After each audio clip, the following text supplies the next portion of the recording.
finishing up a simple snapshot analysis of globalism, because it's much more complex and much worse than I'm even saying.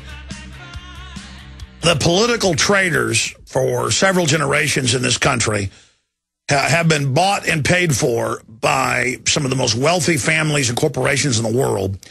And they come in to democratic nations and use that system against the people with slick packaging to sell one-sided trade deals that then massively increase their profits in the slave factories and slave wage factories they own and control in the third world.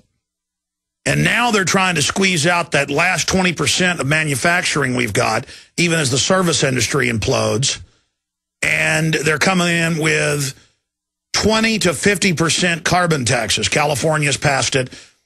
Starting next year, it'll be 20% tax over a decade, 50% tax on most human activity, paid to government, who then goes and signs deals with the big mega banks to go into more debt with them. And remember, it's debt made out of nothing.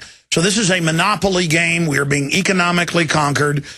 And folks need to start getting a little bit more sophisticated and thinking about exactly how this works.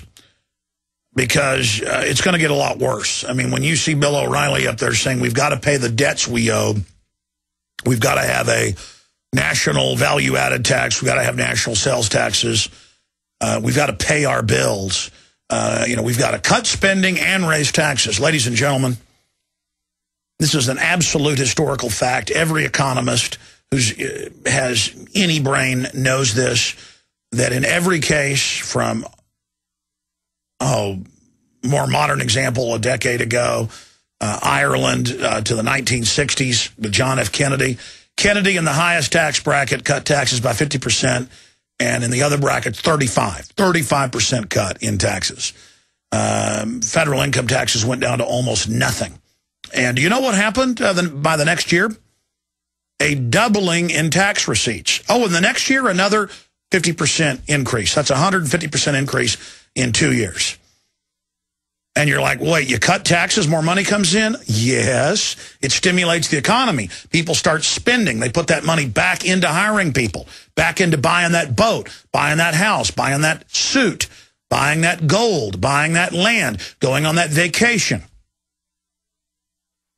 buying mama a Cadillac like Elvis was doing back in the 60s. And that's what happens. And it's a fact. So why then, in the Western world, would they want to raise taxes? Well, as George Washington said, and as many of our Supreme Court justices have seconded, the power to tax is the power to destroy. And you've got corporate interests that are exempt. On average, the Fortune 100 pays 2.4% tax. In fact, folks won't believe that. Will you guys type in General Electric paid 0 tax? Put that on screen.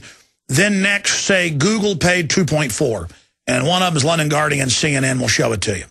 But wait, there's more. Then they have all the heads of these companies, heads of Google, head of General Electric. I've seen them on the news. Yeah, there it is, ABC News. General Electric paid no federal taxes in 2010. Sorry. And then their executives don't either, because they sit on foreign boards, and why they're exempt over there as well. But I digress now. They then have all these ABC specials, this week on ABC with Christina Amanpour, and she interviews Bill Gates and Warren Buffett, and they say, I'm not paying enough taxes. I want to pay more taxes. It's not fair. Raise taxes. Get the economy going. These are the people on record in the last 20 years that got the tax codes changed. Did you know, what was it, 15 years ago or so? You can pull this up, too. By the way, they just pulled up Bloomberg. Google, 2.4% tax. Shows how $60 billion lost to tax loopholes. Bloomberg, October 21st, 2010. I can show you a laundry list. The entire Fortune 100 pays almost 0 tax. Oh, some of their domestic employees do.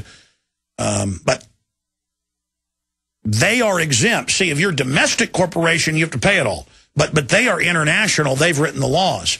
And so then they sucker you further.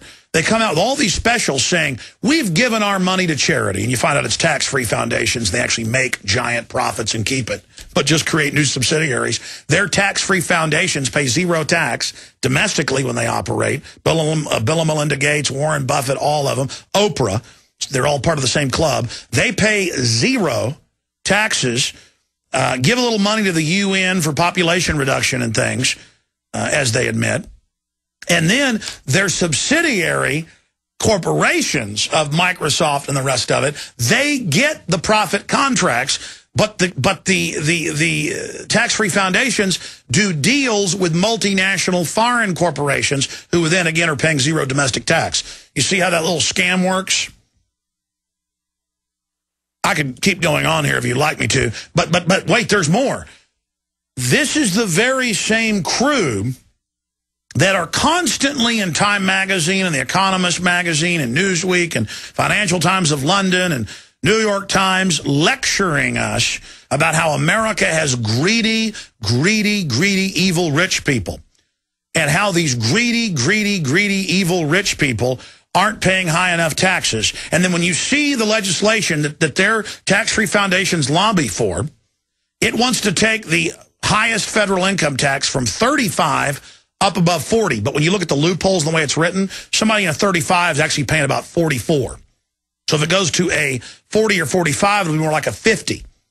But wait, there's more. Then there's all the other taxes and property taxes and franchise taxes and state income taxes and environmental taxes. And that's why, on average, people making more than $125,000 a year in the United States pay over 70% in some form of tax. Now, Warren Buffett says it's greedy if you want to keep 30% of your money. A feudal serf in ancient Europe only had to pay 10 to 20%, depending on what region, what era, what time. 10 to 20%. 20 always caused revolts. 20%, everything he produced goes to the king and his local nobles that collect it. So here in America, somebody making over $125,000 a year, or a double income of $250,000, that's considered rich, and you're paying above 70%. Now, there's this other myth that 51% of the country doesn't pay taxes. That's a complete lie. And that's put out so somebody making $40,000 a year hears that and says, well, I'm paying no taxes. Really? Do you know anybody who's making $40,000 a year? And they go, well, I get a refund check. What, for $1,000? Do the math on what's pulled out of your check. What, 30% or so? I mean, you're talking $40,000 a year. On average, you're probably paying $7,000, $8,000 just in federal taxes, one way or another. Then there's all the state taxes and sales taxes and enviro taxes and the hidden carbon taxes. So, you got the really rich people that have gamed the whole system every angle. They're exempt from all the real taxes, and they're up there lobbying to raise taxes. Why is that? Because they get most of the government contracts. They're corporate welfare whores. They own the private central banks that in the last 3 years got at least $27 trillion of American taxpayer money. They're all reporting record profits from stealing. We'll be back.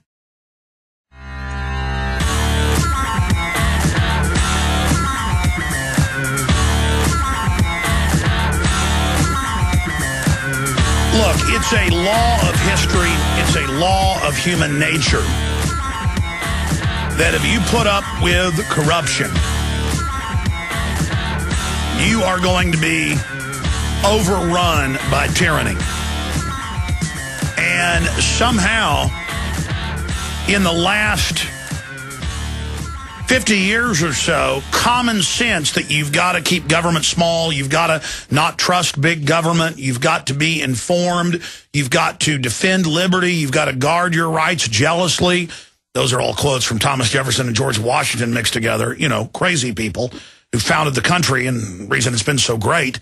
Most wealthy, most patents, most developments, just more real estate, not even that good of real estate. Minerals, land, not as good as many other areas of the world. Mexico has triple the resources conservatively, according to CIA fact book, than we do here in the United States, but they're totally poor because they've got a tiny ruling class. But somehow they convince people, oh, there's no corruption in government. Go to sleep. Let them run it. Give them a National Security Act in 47. So all these big mega banks that set up the CIA and through Skull and Bones so they can just do whatever they want. And when we find out they're bringing the narcotics in, they're laundering drug money, they're using government laws to shut down their competition, what do you expect? And I'm going to get into the whole debt ceiling situation, but I wanted to spend some time first just getting into what globalism is, how it's a bunch of powerful insiders using government to shut down their competition, and then getting half the population dependent on government in some form or fashion. And then every time the middle class doesn't want to have more of their taxes taken, more of their money taken, they just threaten to cut off all the chicken feed to the general public who's now dependent, and they start hopping up and down saying, give me more goodies. Well, even if they raise the taxes, even if they keep raising the debt ceiling, they're devaluing the currency. So the chicken feed Social Security you get, the chicken feed welfare card you get, the chicken feed that you're receiving, or your government paycheck, or your corporate paycheck from government contracts, it's shrinking because they're devaluing the denomination. You're like, well, they'll just pay us more in inflation. That's not happening. Wages have been going down for at least 5 years while the purchasing power of the dollar goes down. It's called a double whammy. And by the way, you're like, hey, don't compare Social Security to welfare. I agree with you. It's not. You did pay into it. They robbed it day one. When they set it up in the 36, they wanted to get you dependent. They wanted to get part of your paycheck and put it there so you'd always defend whatever the banksters did because you want the promise of getting your money back. You're being held hostage. Now, before I get into the whole debt ceiling and incredible anti-Second Amendment treason, you heard me right, I don't use that word lightly, treason and criminal felony actions by the White House that have aided and abetted in the murder of at least 3 Border Patrol officers and 5 police officers. I'm talking about Fast and Furious, huge developments across the country, but also exclusive scoop here in Central Texas from multiple gun dealers about incredible harassment at the hands of the ATF, and people buying guns are now being harassed. And the ATF is ordering them to do things outside of law. So that's all coming up. But I want to stop right here.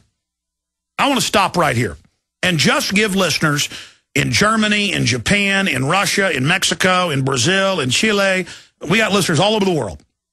#1 on Shoutcast, #1 podcast, you know, coming up on 3 million listeners a day, not bragging, but it is a great accomplishment. It's actually scary we have this many listeners because because I don't get butterflies going on air. I can go on national TV, I can walk out and talk to 10,000 people, and I don't get butterflies, and that's not a good thing. I've done this so long, so much that I need those butterflies to realize just how much responsibility we have here. But going back to what I was saying, I want to be careful here because I have a lot of sources in the city of Austin, in the media and government, and this affects everybody else around the world. Whatever's happening here is happening in your town. We are per capita the wealthiest city in the United States. We're the fastest growing city in the United States. We're rated by Forbes and so many others and Fortune as the best place to live in the United States. I love Austin. I'm a Texan, and it's my favorite city here. My mom's from Austin. I grew up in Dallas, but I've been here since high school. And I love it. But we have abdicated our responsibility and let a bunch of morons, thugs, and crooks run our city. Because we just let the politicians run it down there downtown. And I have made special reports. I've done countless radio shows in the last year on this subject. Well, not countless, probably 100 times I've talked about it. 4 or 5 times the last few weeks. And that's Formula One. And this Formula One issue is a microcosm of everything I just spent the last 30 minutes, 35 minutes talking about. Where they pass government health care. It actually doesn't cover pre-existing conditions. It's written by the insurance companies. Wall Street Journal admits, well, the head of the insurance company lobby put out a statement. It's designed to cut the quality of care, designed to make you buy their products, and then all of the Fortune 100 insiders, they're exempt and given mafia waivers. That's total discrimination. But you're looking for discrimination on religion or race or something. You're not looking where it's really at. The real discrimination is economic.